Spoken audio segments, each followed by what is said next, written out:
மிர்காத் முகமது மிர்சா ரஹ்மத்துல்லாஹி அவர்கள் எழுதிய இஹ்யா என்னும் குழுமத்தினின் விரிவுரை மற்றும் முய்திரி ரஹ்மத்துல்லாஹி அவர்கள் தர்மி ஆகிய நூல்களின் அரிசிகளை அதிகமாக எடுத்து எழுதியுள்ளேன். ஆகையால் இந்த நூல்களின் பெயர்களை குறிப்பிடுவது அவசியமில்லை என்றே கருதுகிறேன். எனவே இவை தவிர வேற நூல்களின் அரிசிகளும் எடுத்திருந்தால் அவற்றை மட்டும் குறிப்பிடுவேன். திருக்குறானை ஓதக்கூடியவர்கள் அதனுடைய ஒழுக்கங்களை பேணி கொள்வது அவசியமாகும்.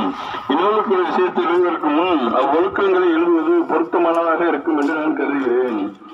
சிறிய நல்லொழுக்கத்தை இழந்தவனாக அல்லாத அளவிலே இருந்திருக்கிறார்கள்.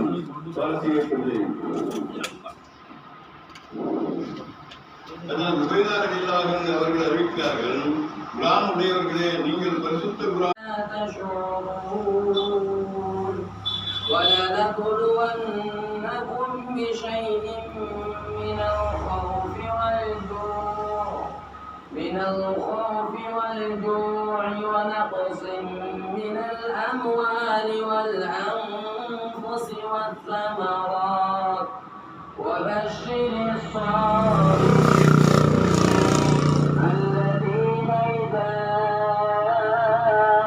أصابتهم مصيبة قالوا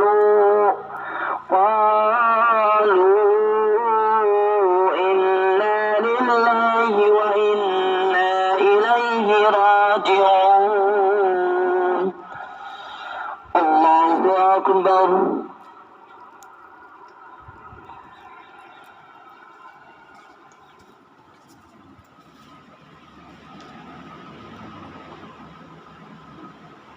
سمع الله لمن حمده. الله أكبر.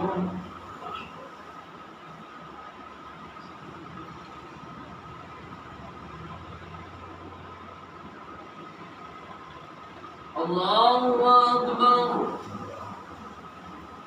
الله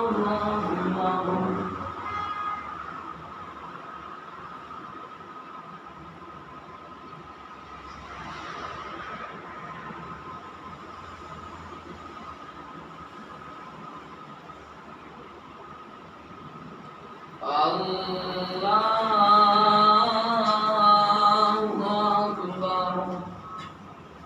شاهدنا وغائبنا وصغيرنا وكبيرنا وذكرنا وأنثانا، اللهم من أحيته منا فأحيه على الإسلام، ومن توفيته منا فتوفه على الإيمان. اهدنا الصراط المستقيم. اهدنا الصراط المستقيم. سبحان الذي أسرى بعبده ليلا من المسجد الحرام إلى المسجد الأقصى.